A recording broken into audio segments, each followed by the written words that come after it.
Dedicated to Eastern and Southern Kentucky, this is WYMT Mountain News Weekend Edition. Good evening and thanks for joining us on your holiday weekend. I'm Keaton Hall. A major breakthrough Saturday on the negotiations to raise the debt ceiling. Sources say negotiators for the White House and House Republicans have reached an agreement in principle on a deal to raise the debt ceiling and cap federal spending. Both sides are reviewing the text of the deal to make sure it aligns with the tentative agreement. The proposed deal is a major step towards avoiding a government default. The Treasury Department says the U.S. government is just days away from running out of money to pay its bills. If approved, the agreement would allow the country to keep borrowing money until 2025. This year marks the 92nd Kentucky Mountain Laurel Festival in Pineville, bringing in people from across the Commonwealth and beyond to take part in the festivities. Today, the Kentucky Utilities Gala Parade, the Governor's Luncheon, and the annual Queen's Coronation took place. WYMT's Alyssa Williams was there. Coming together to honor a series of historic events. It takes you back, and even today, you know, in the 21st century, it's an anachronism. It goes all the way back. It just makes you seem like you're in the 40s or the 50s, and things haven't changed at all. An element of the annual Kentucky Mountain Laurel Festival that brings everyone to downtown Pineville is the Kentucky Utilities Gala Parade.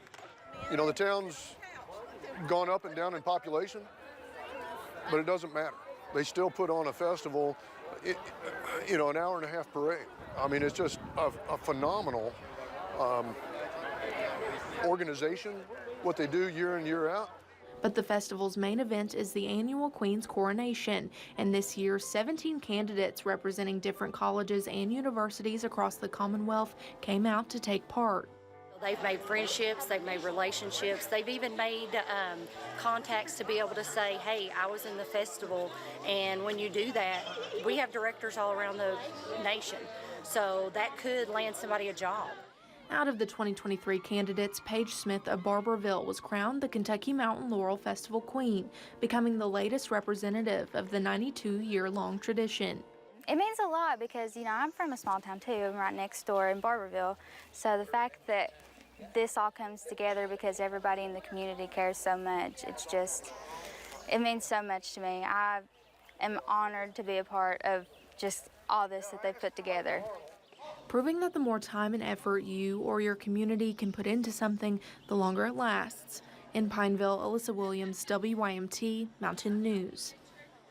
Although the festival's most popular events have concluded, several community church services and the KMLF Queen's Breakfast will take place in Pineville tomorrow morning. Bell County has been awarded more than $2 million for community improvements. Governor Beshear presented the funding during the Kentucky Mountain Laurel Festival Governor's Luncheon. $300,000 was awarded to the Pineville Utility Commission to increase water coverage in the area, and more than $540,000 will go to the city of Pineville to fix leaky water pipes. Funding was also included for tourism, marketing, and nonprofits in the county.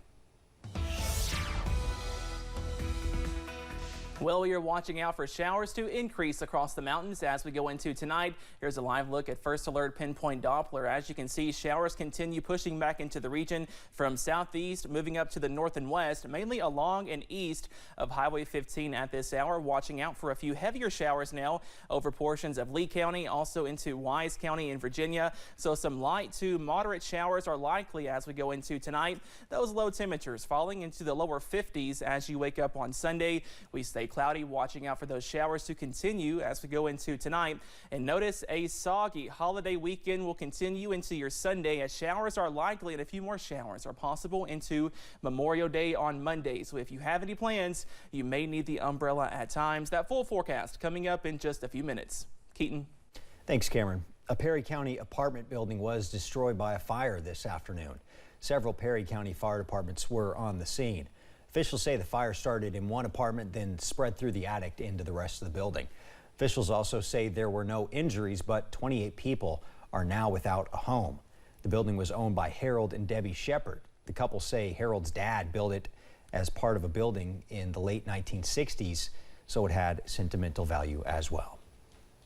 Being discharged from the military can be a difficult transition for retired veterans, and one organization is looking to combat those issues. The Veterans Club partnered with other assisting organizations to bring retired veterans and first responders access to physical and mental health care. Veterans Club CEO Jeremy Harrell says they're trying to make communities aware of those resources. We need to serve our veterans equally around the state, you know, and unfortunately, if you live in a rural area, you just tend to not have as many opportunities, and we want to change that. So the first step into that is going to these counties. Harrell says they plan to visit other places in the state to promote similar programs. Folks across the Big Sandy were out and about enjoying the holiday weekend. Hundreds of people came out for different activities at Archer Park in Prestonsburg, as well as Paintsville Lake State Park, enjoying time with family, camping, and more. One guest says he's noticed more folks are visiting local parks than in years past. This year, I've noticed that all the campsites are full, and not just are they full, but there's a lot of folks visiting. All of these pavilions, the picnic shelters, they're all in use today, and it's just wonderful to see people out here enjoying this. A beautiful park, a beautiful lake. He also added that it's important that folks remember the reason for the holiday, remembering the men and women who gave their all to ensure our freedom. The Transportation Security Administration hit its highest checkpoint volume of the year on Friday as millions of travelers take to the sky for the Memorial Day weekend. The agency tweeted early Saturday that roughly over 2.7 million passengers were screened at airports nationwide Friday. That's a slight increase from Thursday when the TSA reported screening more than 2.6 million passengers. That was the highest single-day number since Thanksgiving of 2019. The TSA administrator said earlier this week that the agency expects to screen 10 million passengers over the holiday weekend. It's been a busy week for search and rescue crews in the River Gorge. This year alone, Wolfe County Search and Rescue officials say they've had about 35 rescue missions. But people are still hitting the trails and exploring the gorge, and officials say it's important to take the right precautions. Julia Sandor has more. We've been averaging somewhere in the 80s number of missions that we run each year. That's certainly ticked up over the past 4 or 5 years. Wolfe County Search and Rescue Chief John May is an experienced hiker, going through these trails numerous times, seeing the steep hills and tricky terrain. He says before setting out on your hike, let someone know where you are and where you're headed. I do that, and I'm a very experienced hiker. I'll always call my wife and say, hey, you know, I'm on Rock Bridge Trail. I should be out by 3. If you haven't heard from me by 4, it's time to call someone. On Friday, a 46-year-old Lexington woman was injured on a rugged trail. Fortunately, the search and rescue team found the group. Just because of the sheer volume, I mean, we average 1.5 a week, and most of them take hours. You know, the one last night, we started around 6 and finished about 10:30. And just one day before that rescue, their moving water rescue and dive team were dispatched to a drowning incident on Wolf Lake. Water temperatures are still fairly cool, you know, which can set in cramps if you're trying to swim like that. You know, we encourage people as boating season and swimming season starts to ramp up. You know, if you're on a lake, especially if you're not a very good swimmer, have some type of flotation device with you, and never try to cross a large body of water without something. Wolfe County is full of beautiful scenery, but preparing to see it ahead of time could save people from dangerous situations. It's a great spot to visit. Just do it safely.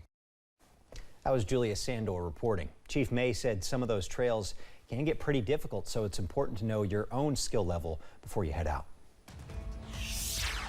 Coming up at 11, we take a look at the economic effect a busy Memorial Day weekend can have. And a soggy Sunday is on tap across the region. All those details coming up in just a few minutes.